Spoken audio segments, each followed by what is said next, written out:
Hi, I'm Selena of Annie's Bookstop of Worcester, and I'm here with Andrea Hairston, who is a speculative fiction author. And for readers unfamiliar with your work, Andrea, how would you describe what you write?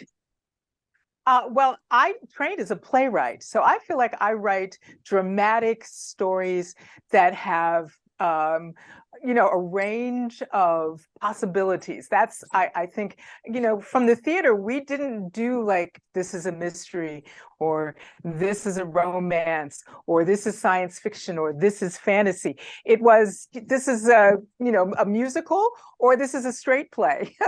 And so those were the big genre divides. So what I like to do is have a story with heart. I like a little bit of magic. I was a math physics major in college. So I have like, okay, let's get some science in there, some big ideas, and let's make it dramatic. So I want to tell a dramatic story where something is at stake. People can invest in the characters. There's a struggle. And I generally write a comedy. And by comedy, I simply mean, it doesn't end tragically. So, I mean, because those are the two big divides, whether it's musical or not, or a comedy or a tragedy. So I feel like I'm, like right with the like, let's really muck around in some difficult things. But I'm a positive, like possible person. Let's make something out of nothing. So if we start with a tragedy, we end up with people solving their problems in some way, even if there are great losses and hardships. And then maybe there's a little romance while they do it. So it's the kind of full story that I am so used to in the theater. So I wanted to bring that to novels so that a reader can engage at many levels with the story, and hopefully have a good time. You got to entertain. That's one of the big things in theater. Your audience should not go to sleep. So that's the kind of full meal I want to put in my novels. Okay, so um, why don't you tell me about your novels? I know you have several of them. If you could tell me the story about your latest novels. Okay, so my latest novel, or the novel that has been reissued by Tor.com in 2022, is "Will Do Magic for Small Change," and this is the story of Cinnamon Jones, who is a young, I would say, 14-year-old who wants to be on stage and do wonderful theatrical things, but she's challenged. She's dark, she's plump. This is the 1980s. There aren't many roles for young Black women at that time. And her family life is very difficult. Her father is in a coma, her brother died, and her mother is really struggling. So that's half of the story. The other half of the story is that she has a book in which there is a Dahomean warrior woman who is trying to figure out how to navigate the turn of the 20th century, and her trip from West Africa to the Chicago World's Fair, where she will perform in the Chicago World's Fair. So I juxtapose these two stories, and it really is about Cinnamon figuring out her place in the world, as well as this other young woman trying to figure out, like, who am I as the world shifts around me? And so there's a wanderer who brings these two worlds together. It's an alien from another planet or dimension who ends up in Dahomey at the turn of the 20th century. The story that Cinnamon is reading in 1980 is written by this alien who encounters this Dahomean warrior woman. And I did research on Dahomey and the warrior women. And so I was like, oh my God, this is amazing. I have to tell their story. This is before Wakanda, well, not really before Wakanda, because Wakanda is the 90s, the 1990s, but before we knew so much about these warrior women, I was writing this story. And I felt like I point of view. So I decided to use an alien from another dimension as the person who told the story. So all the mistakes that that person makes about, these women and their culture is clear. Like, oh, we don't know them. We don't have access to them. So I didn't want to say, I can just say, oh, well, this is how they would feel, or this is what they would do, or this is what they would think. I let my alien do that. And so I was able to really have a good time too, because then you have an alien who like experiences the world and gets to tell you through their own, mishaps, how we sometimes think about people with story. So We'll Do Magic for Small Change. And Cinnamon is the granddaughter of Redwood and Wildfire, which came out in the February of 2022. And this is the story of two performers, one African-American, one Seminole and Irish, who go from Georgia to Chicago at the turn of the 20th century. And they are, like performers, and they want to do music and theater and eventually film.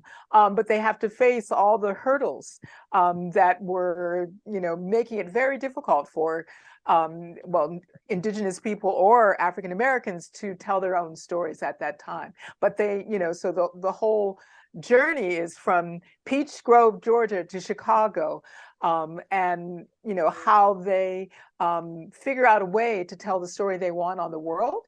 And it's also a romance, because the two of them connect up, and you think, oh yes, and then things intervene. So it's about how they find their way back to each other, as well as find their way into making the kinds of, or telling the kinds of stories they want to tell. So those are my two most recent books, and I published them in 2011 and in 2016. And at the time, there wasn't a sense in the publishing world that anyone would be interested in these books. And at the time, they won awards. The New York Times was like, oh my God, this is great. So it was an editor's pick. Redwood and Wildfire won 2 awards, the Otherwise Award and the Carl Brandon Award. We'll Do Magic for Small Change was a finalist for a whole long list of awards, as well as an editor's pick from the New York Times.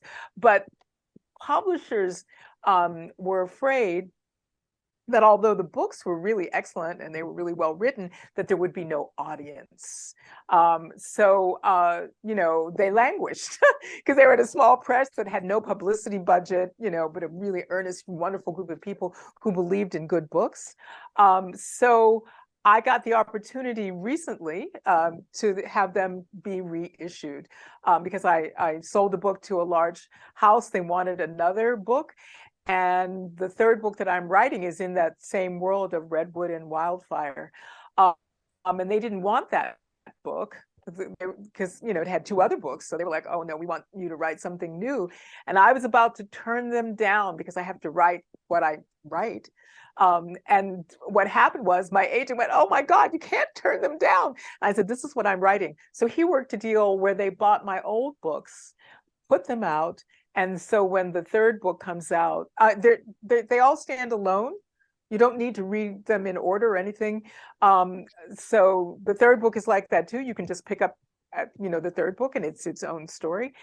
Is Cinnamon when she's 50 or 60 in the near future. And it's called Archangels of Funk. And so they said, okay, we really do want that. We'll buy your old list.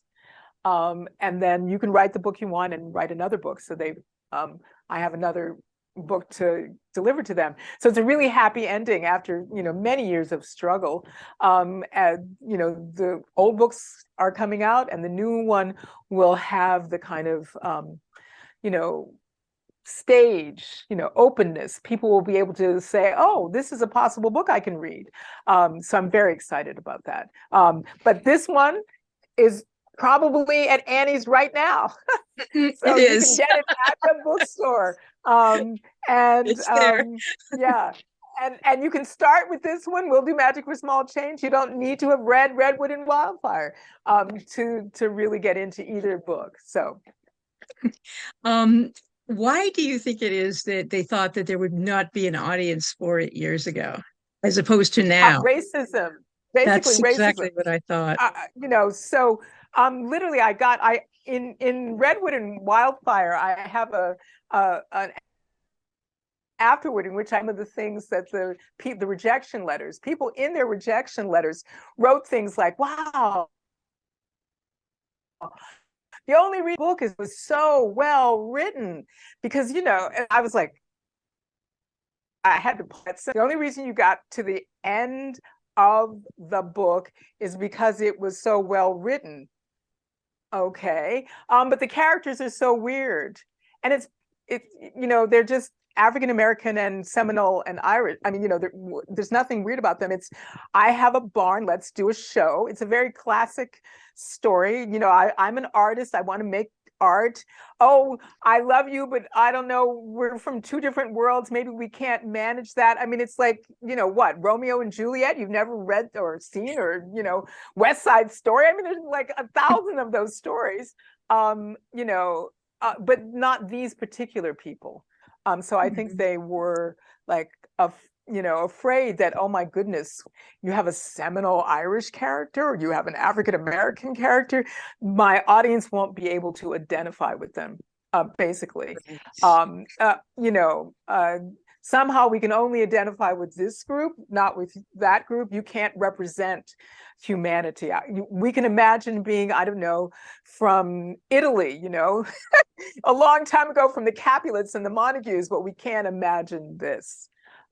So I think it was pretty much that, because when the editor got Redwood and Wildfire, we were, thinking, well, I'll rewrite, and I didn't change anything. And he said, yeah, let's not touch that. I think you knew what you were doing. So I think it's just, racism. I laugh at Yeah. that.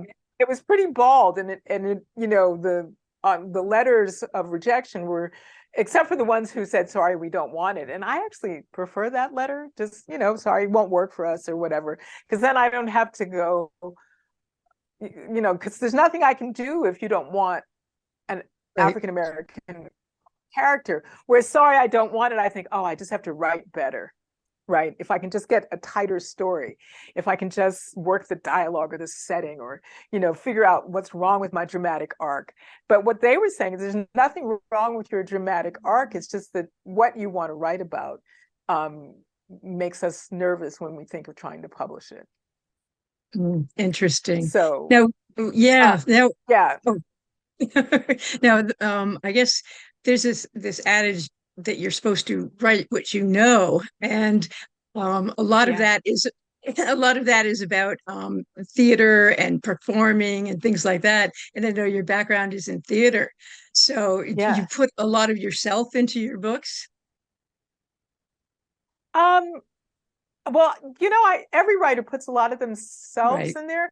And for me, the theater is just a wonderful, I love the theater. So it's like people who write crime novels, they love working with, detectives and victims and perpetrators and, people who collect the info. There's a cast of characters that they regularly like to work with.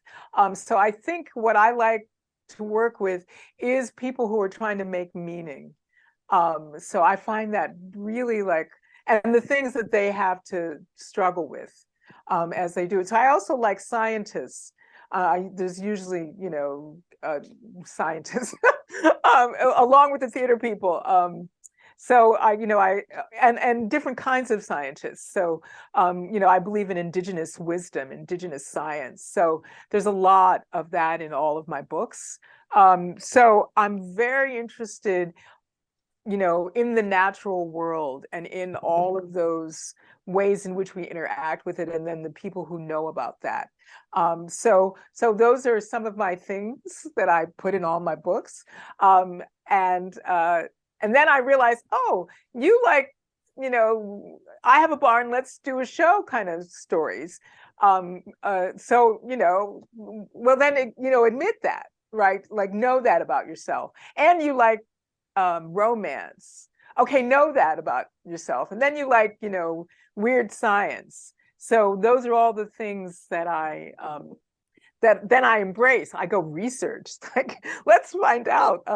Or, oh my God, the women from Dahomey were featured at the Chicago World's Fair.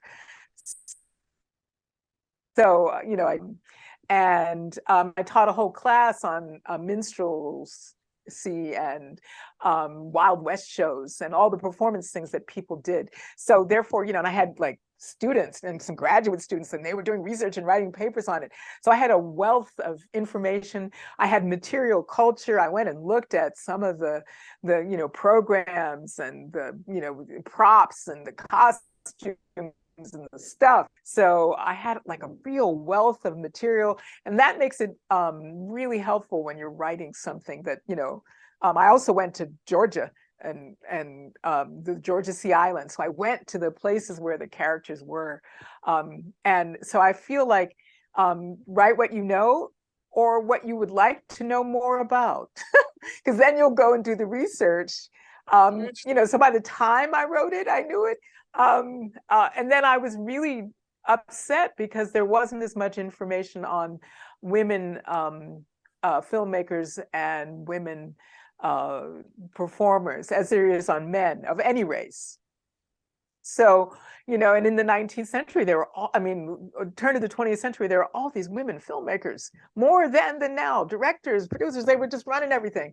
So I was just really like fascinated by, the change from, when the studio system comes in. But before the studio system, what was going on? And I researched it. And then I decided I had to speculate because we have, not enough info. I couldn't actually write a historical paper on it because, there are gaps. There are, like, wow, what were those women thinking or what were they feeling? And that really interests me. So I speculated on, what I know about having done theater myself, and then all the research and reading their journals, even if they weren't talking about their theater. So it was like an adventure to find them. So it's like what I want to know about. The books are about that as well. So what was your favorite research story? My favorite research story. Oh my goodness. One of the performers that I dedicate the book to two women in Redwood and Wildfire.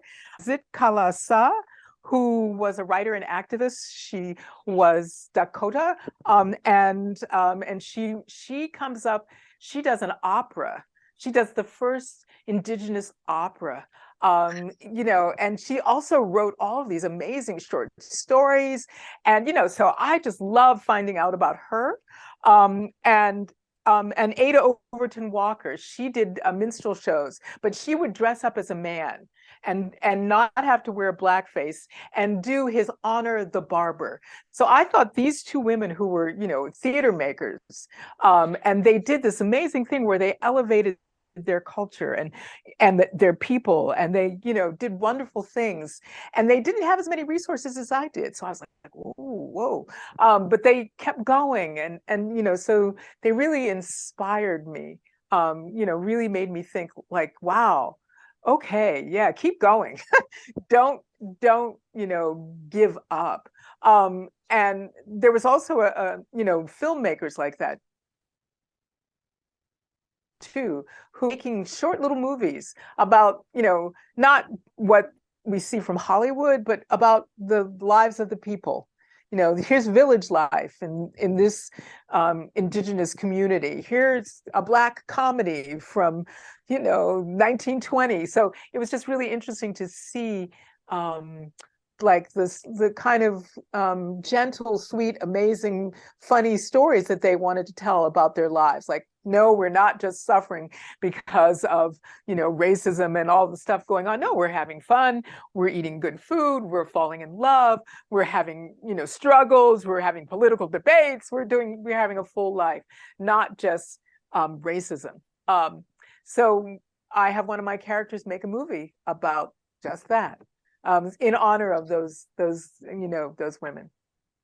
Great. So what was the inspiration for your whole world and for these books? Well, I was trying to write a book that I'm finally writing, Archangels of Funk. I don't know, 20 years ago almost. And it wasn't working. It was just really bad. And it's really good to write the whole book out and go, wow, that's really bad. And a friend of mine read it and agreed with me, read, yeah, that's bad. But out of that story, I was trying to tell the story without knowing enough.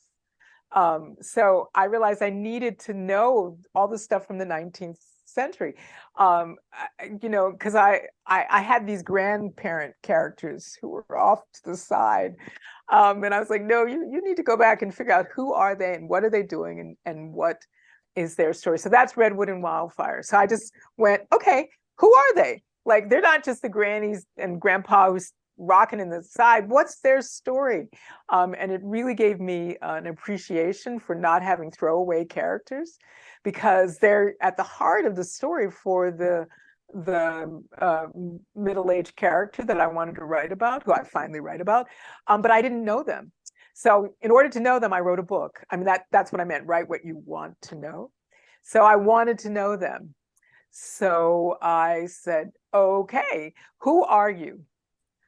Tell me. And then the characters came and started telling me, or there'd be a gap and I'd go and research, and then the character would fill themselves in once I knew more. So yeah, that's kind of the process for all three of these books. Hmm. Okay. So, but what gave you the idea for it, really? What gave me the idea? Well, Exploding in Slow Motion, the book that I was trying to write, which I finally wrote, I think I start with an idea. I have a question. So I'm one of the reasons I like science fiction is it's usually about a big idea. So my question was, how do we, face the future?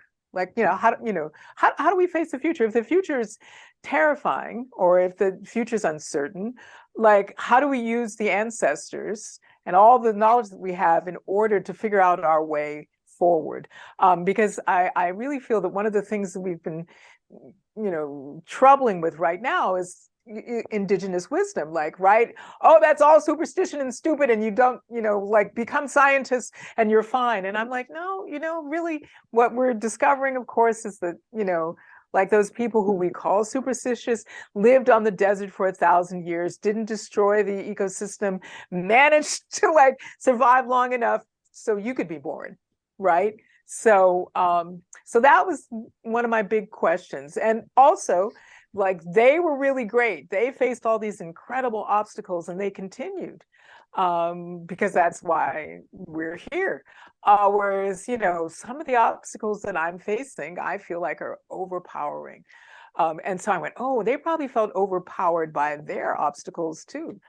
So how did they survive? And then how do I do that over generations? How do we, as human beings, over generations, like the elders, support me now? So that's an enormous story that I was going to put in one book. So no. So I really wanted to wrestle with that question. So and then I realized, oh, okay, so you need to know the elders. You can't just say, oh, and they're great elders and they offer this and they do that and whatever, and also know their struggles and know their failing, because somehow they become perfect because, obviously they did enough right because we're here. But, where did they fall down? And, did they want to give up? And how did they keep going when they wanted to give up? And all of those questions. So I actually don't start with character as much as I do with a big idea. How can we approach the future? How can we use the wisdom, the accumulated wisdom of humanity. And how can we separate with, like, that's a dumb idea.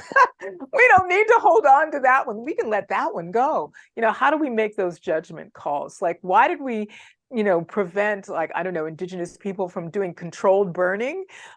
Why did we do that? When it's a really good idea in terms of, sustainable land practices. And what were those, like, warrior women doing in West Africa? How did they end up in a show? Or what did they do when they got to America? What did they bring with them, and how did they use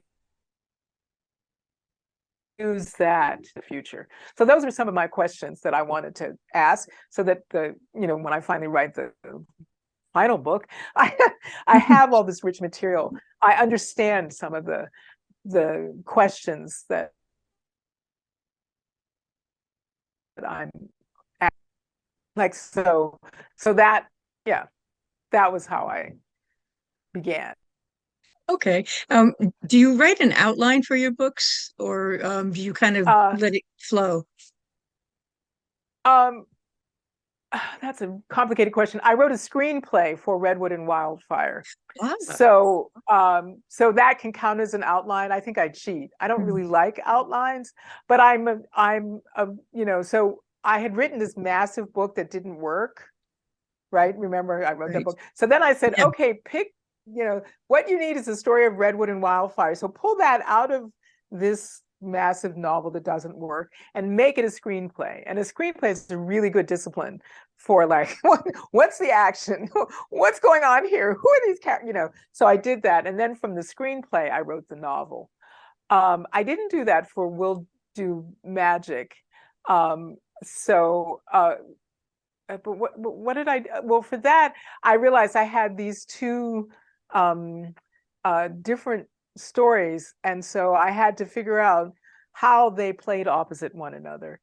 So I knew I was going to do that. And then I knew that they had to all come together by the end. So I had an outline of sense, oh, it's going to be this thing back and forth between these stories, and they're going to build and build and build. And then finally they're going to come together. And I had a moment in Redwood and Wildfire where the characters came together. So I had that already in mind. Um, so, but I think outlines are good because I often outline what I've done, right? And then go, what's missing? So I often use an outline after the fact. It's like, okay, let me just outline this. What are all the what are the character arcs? So I do what I call like a stage manager's book, where I just Mhm. follow each character, each prop, each thing, and I'm like, ooh, you started that over here and it just went nowhere, and this just picks up here. Oh my goodness, So I do an outline in process. And then, I work on that, and then I lose interest in it. It's much more interesting to write the scenes or do the work. So I go and do it, but then I go back to the outline and go, well, but you still haven't done this, and you need to do it, or you need to change the story. So I kind of go back and forth, because there are two different heads. It's what I call the playwright's head versus the director's head. Mhm. So I periodically come in as the director and say, there's an audience. Do they need 20 pages on the toothpick? I don't think so. I know you had fun writing it, and wow, there are wonderful phrases, and oh my goodness, what a cute little character. But do you need that character? Do you need this? What are you doing? Get back on task. So I like going back and forth. Bringing in the sort of the outline head, and which I call the director. That way I can sneak it in and not feel constrained, because I love directors. They have insights. Mhm. They're perfect for the moment that you have something and you want to make sure the audience can get it. Right.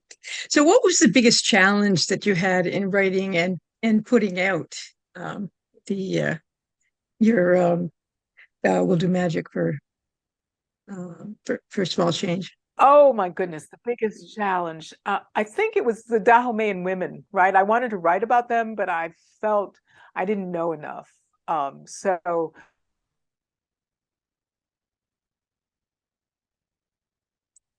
Because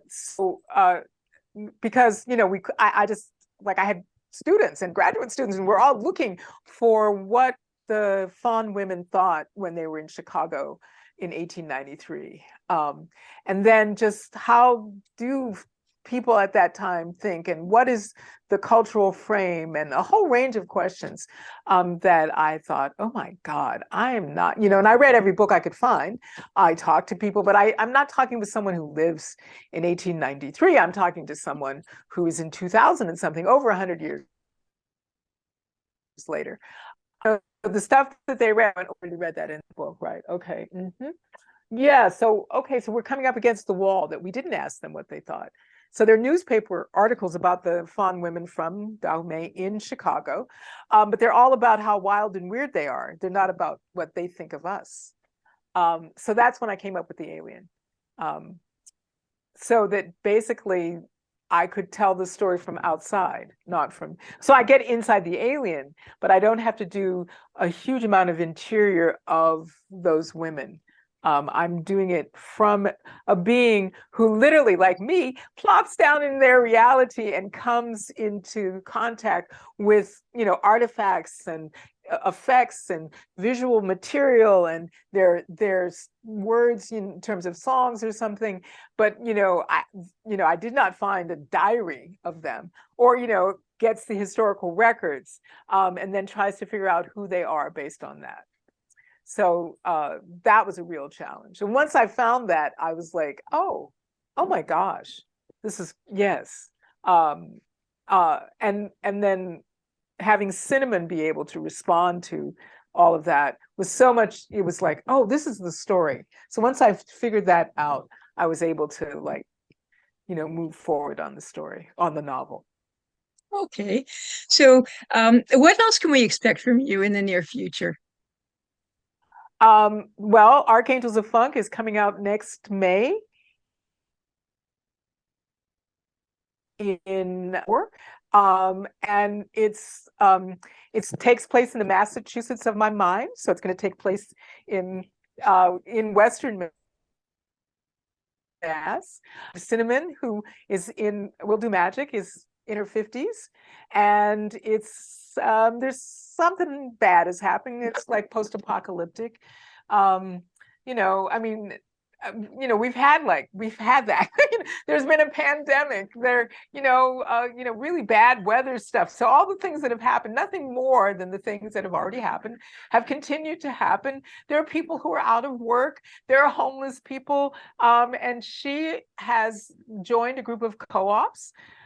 She has a farm. She does sustainable farming.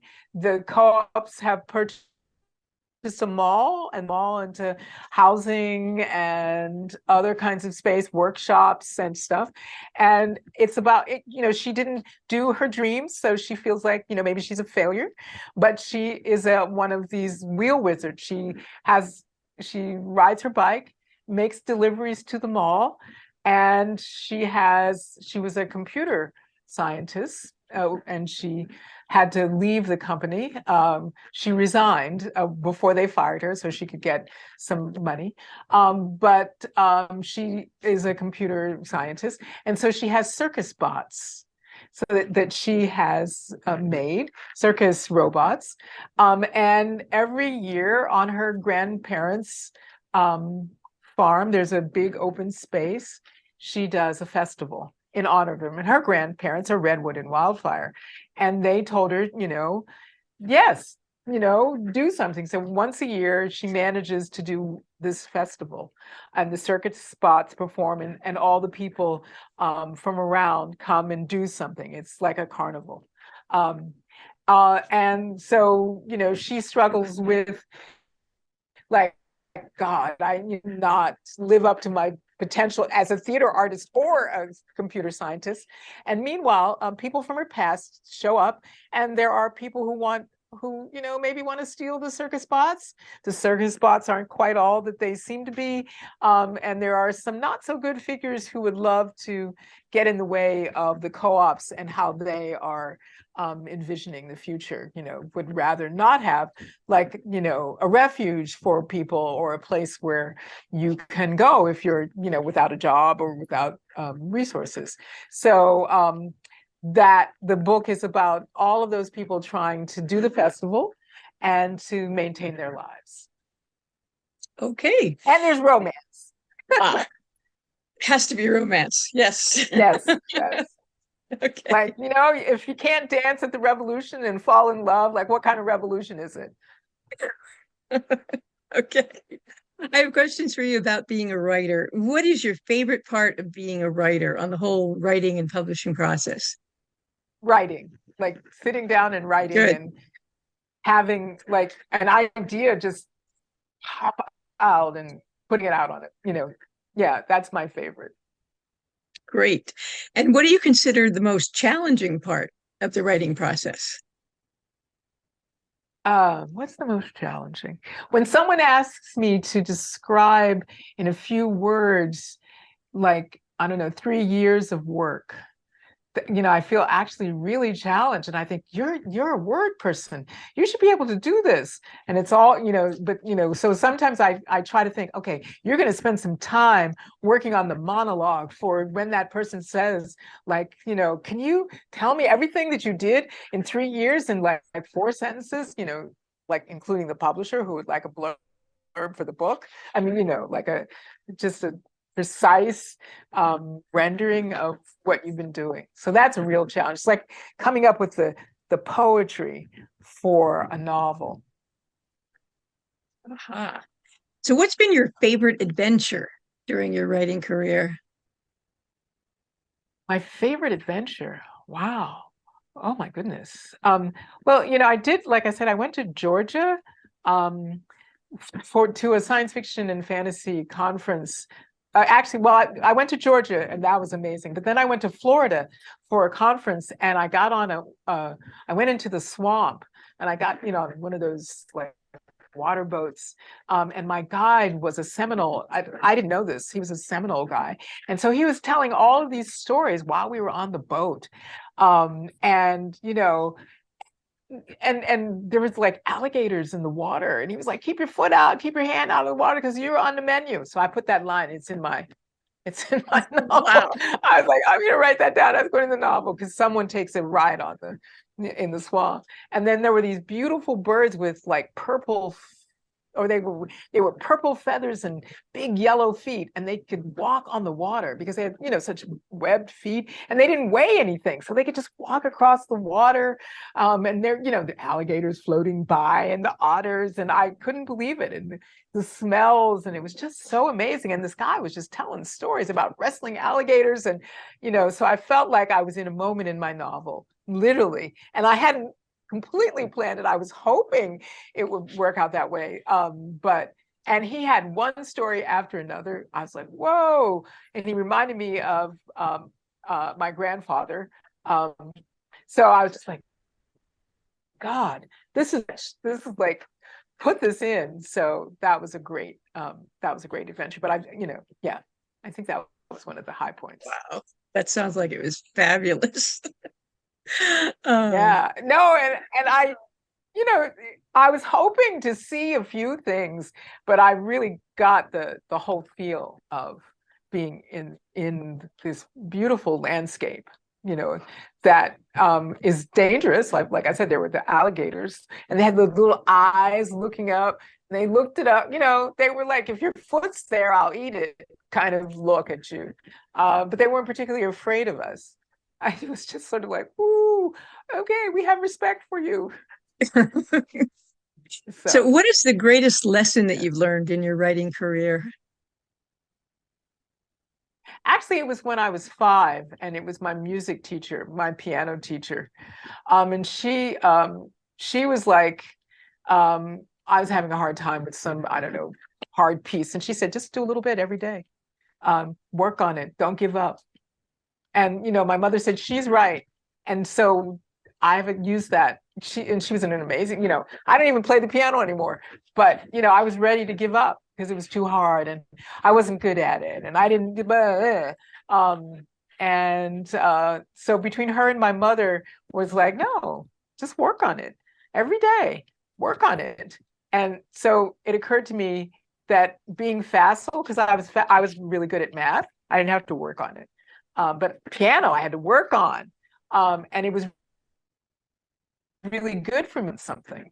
Um, so words, were a little elusive. They were somewhere between math and piano. They weren't as hard as piano, but they weren't as easy as math. Um, and, I can hear my piano teacher and my mother, well, come back tomorrow and make sure you put in your time, because if you just do a little bit every day, you will get better. And don't give up. So I feel like that is what sustained me through people not even publishing my books. Okay, well, they didn't publish that one, write another one. It's that same spirit that I got from the piano teacher and my mother, like just keep going and, it will come. And, they're right. If I sit down and if I work every day and if I have a practice, I magically get better, and so I trust in that. And it's what gets me through most of what I do. Great advice. Now, do you have any other advice that you might want to give to new writers? Um, well, I think it's related to that, because Yeah. I think of writing as rehearsal, right? So the other thing is I love everything I write, right? Because it's rehearsal. I'm not trying to, this isn't the final show yet. So I don't have to go, oh, that's terrible. No, I wrote it. Oh my goodness, I love it. Oh, look, there's that phrase that I need. Let me take that out. Oh, okay, thank you. So I feel like I view it as rehearsal. And you don't hate a rehearsal because it's through making, like, going the wrong way, doing this. Oh, I'm not doing that. Oh, well, I could do this. And I wouldn't have said I could do this if I hadn't tried to do that other thing. So that I feel that the openness of rehearsal is that you can try anything. Try it. Not necessarily just in your head, like, oh, would that work? That doesn't work in theater. You don't go, if I were to do this on stage, would that work? No, you get on stage, you try it.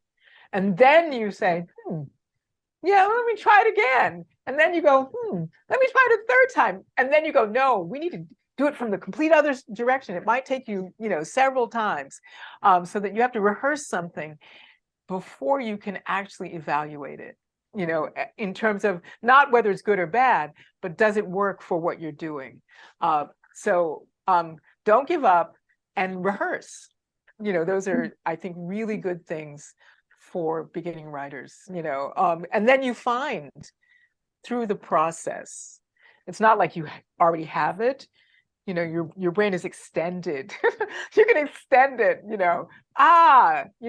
you're much smarter from all the people, and like show it to someone and listen to them and watch them and, bring in people, just engage people as you rehearse your ideas. Don't think that you have to sit in your room and be a genius all by yourself and that's what makes a writer.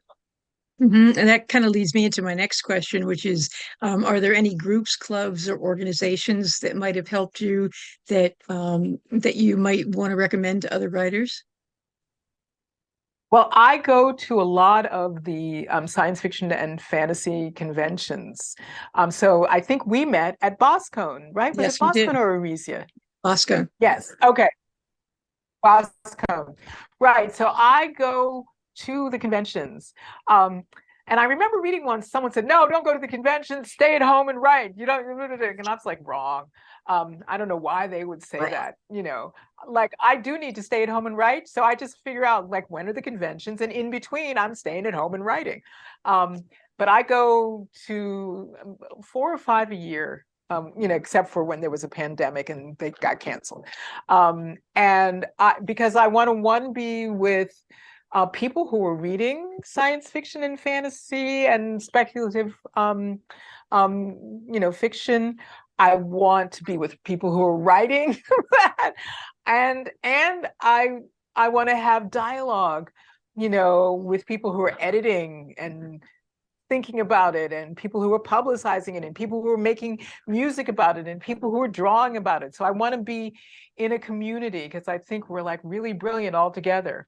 Right. So we get all together and stuff that I would never think of. I'm on a panel and I'm arguing with someone I disagree with, and an idea comes to me because I had to figure out why I disagreed with them, which I wouldn't have figured out if they hadn't said something I disagreed with. And it's the perfect thing that I need this to actually happen. So I'm using it to solve, oh, that'll work. And I took a note in the middle of my panel. It's like, okay, and kept going. So like actually being with other minds is really good. So I go to Arisia, Boscone, ICFA. Those are the three I've done so far this year, January, February, March. And in April, I'm coming to do a panel in Worcester. And then in May, I go to Wisconsin in Madison. And then I just stop for a while. And I have like 3 or 4 months in the summer of intensive writing. So I don't travel around. I don't break up my time.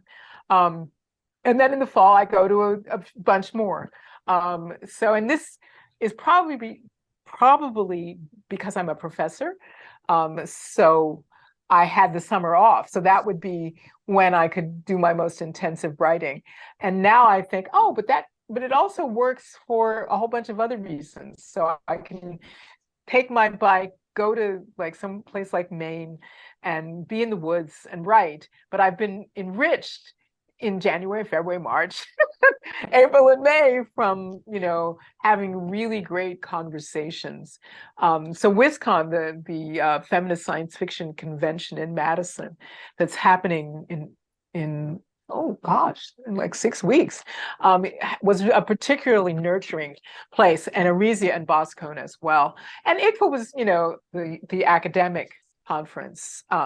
So those are really good things to feel a part of, and to, really like make you think about things and also give you context. So I met my agent at WisCon. So you meet people who, are really helpful. I also went to Clarion West, which is a wonderful 6-week workshop for people who want to write speculative science fiction, fantasy, horror in Seattle. But there are other ones. There's one in San Diego too, and those are really good. And the people that I met there, I'm friends for life. So those are, yes, definitely all writers should find those groups where you can be with a range of people doing what you want to do. So, what is one thing that most people don't realize about you? Wow. I don't know, because that's what it is. I don't know what people think of me. That's a very interesting, yeah. So I feel like an open book. I don't feel like I have surprises. People know that I ride my bike for 30 miles, or I speak German and translate from German to English, or those little like private things, I let people know about them. I mean, I'm like a religious like I must do my exercise every day, but practically everyone knows that, since you can't schedule me until after I've done all of those things. But I think I learned cooking from my grandmother, and she wouldn't let you talk in her kitchen. So the only way to learn cooking from her was to watch her and then do what she did. And I'm like a talky person. So my mother was utterly surprised that I could be very quiet in the kitchen with my grandmother for hours while we cooked whatever it was, huge dinners for the whole family. So she was just so amazed. And I loved doing it. I would go and cook with my grandmother all the time. We were a real team. And so now I use all of her secrets when I'm cooking now. And I actually like to be quiet in the kitchen. I realized she was quiet because she was holding so much in her head of like all the things she was doing. So, excuse me. Um, so yeah, so that I was able to succeed at that Wow. for hours. That's that's amazing. I don't think I could keep quiet for that long. Yeah. Well, it was either if you started talking, you had to leave the kitchen. And I wanted to know all the secrets. Ah, okay. So what are your passions when you're not writing? And how do you make time to do the things that you love? So one of my passions is cooking. I kind So of gathered that one. that's worked into my my life.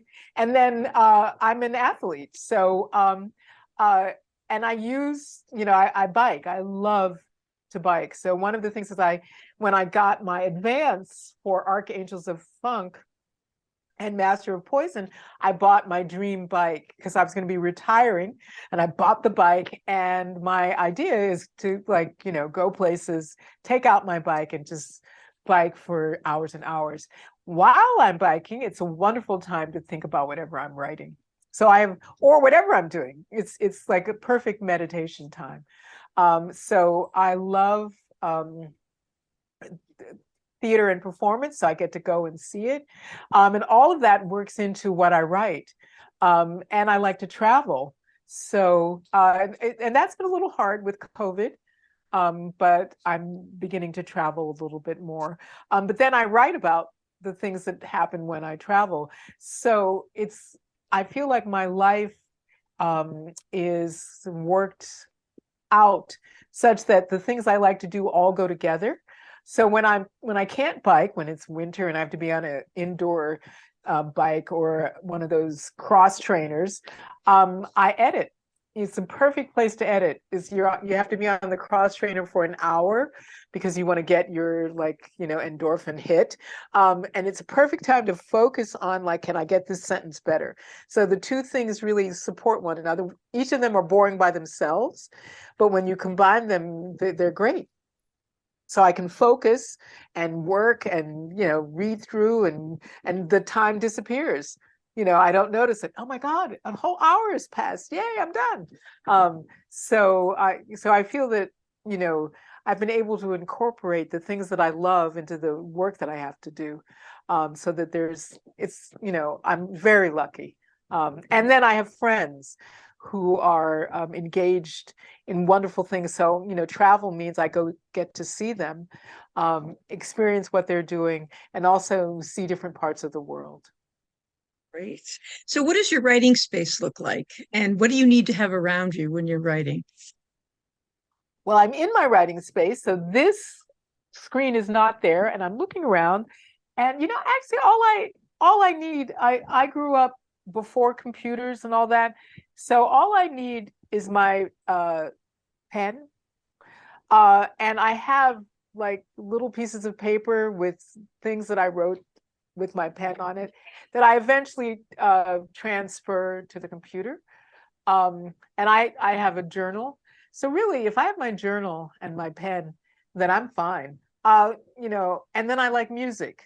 So I can pretty much write anywhere, really anywhere. I like my writing space because all the books that I need, I can just walk over and pick them up. And I have my computer. But I have a little notebook that I take on my bike. So, and then I write a lot of what ends up in the novels or my plays in my little notebook. And then I have a big uh, journal that I take with me in my knapsack. And so when I'm out and about in the world and someone says something really amazing, I write it down. Or, today I saw someone crossing the street without looking, smoking a cigarette, stepping off the curb, not in a crosswalk, and I was like, wow, what kind of person does this? And then that was my question. I wrote it down in my journal, and I've seen this guy regularly.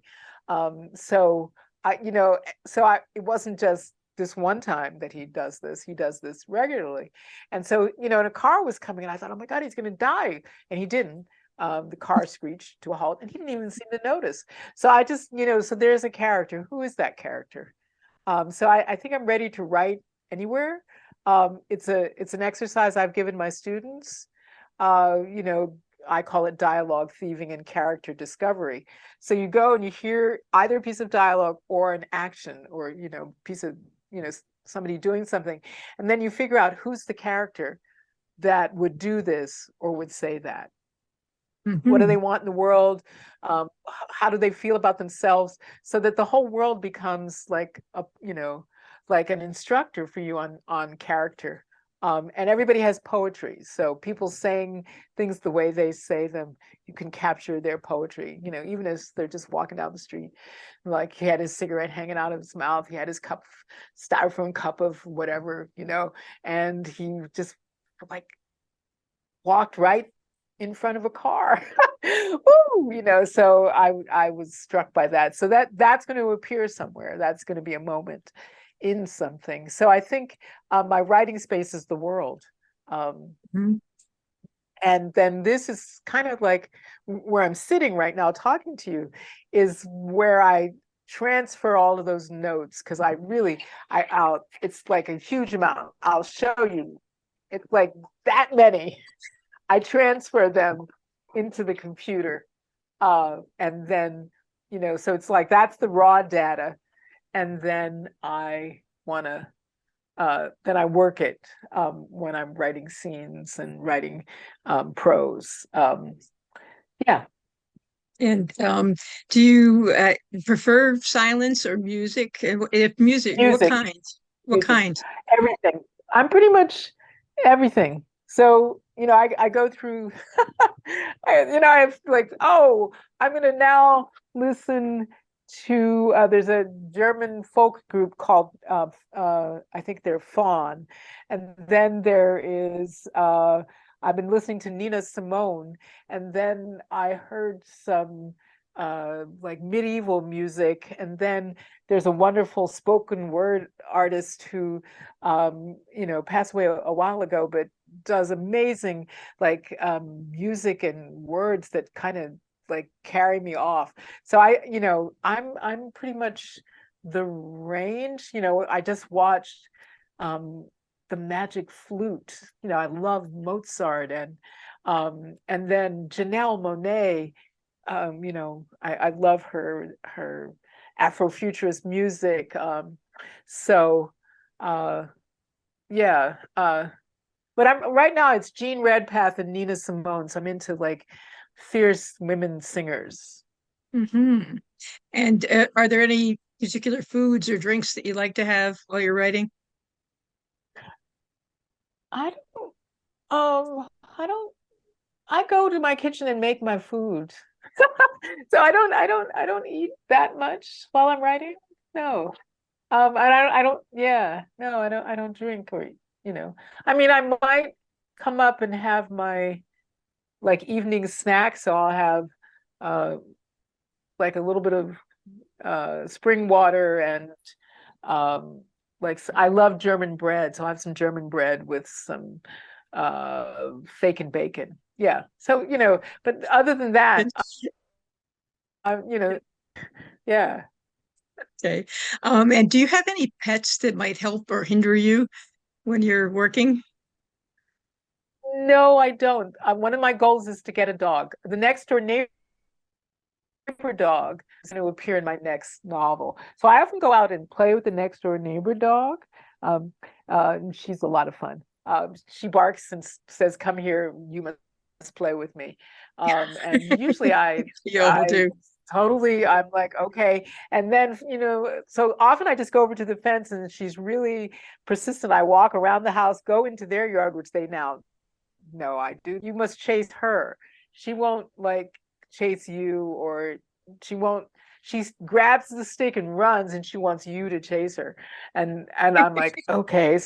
So we run around. So I really enjoy her. And the next door neighbors have a dog. So I've been friends with their dogs for like 20 years. So Wow.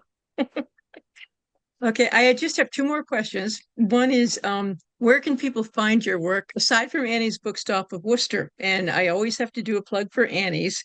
And you can get Andrea's books at Annie's. You can call us at 508-796-5613, or you can email us at, excuse me, orders at anniesbooksworcester.com. And where else can people find your books? I would recommend that they go to their local bookstore, like Annie's. So indiebound.com, you can use that to find where your local bookstores are. You can probably find me at all the other places, which I will not mention because they don't need any advertising. But definitely, like, look at your local bookstore. And in where I live in Northampton, it's like a lot of really amazing bookstores. So one is Broadside Books, the other is Booklink. Excuse me. And then the Odyssey Bookshop is in South Hadley, and there's Book Moon in East Hampton. So those are all the places I would go if you're in Western Mass. But I'm sure wherever you are, or wherever you are, there's a local bookstore that you can go to. And if you don't have one, then go to indiebound.com and you can order the book online from them, from a local bookstore. That's what I would urge you to do. Exactly. Exactly. And my last question for you is, how can we follow your work and share your awesomeness? I am on, excuse me, I am on Facebook. So you can friend me on Facebook as Andrea Hairston. I am also on Instagram, and it's Dangerous Women Inc. on Instagram. And I was on Twitter, but I'm not on Twitter because, Twitter. So, so look for me on Facebook or Instagram. Okay. Well, thank you very much. This was wonderful. And hopefully we will be seeing you sometime at our store. So, Yes, yes, I would love to get to Worcester and come to your store and see like see your dig, see all of the books that you have displayed behind you. That it looks delightful. well, Andrea Hairston, thank you very much for joining us today. Thank you.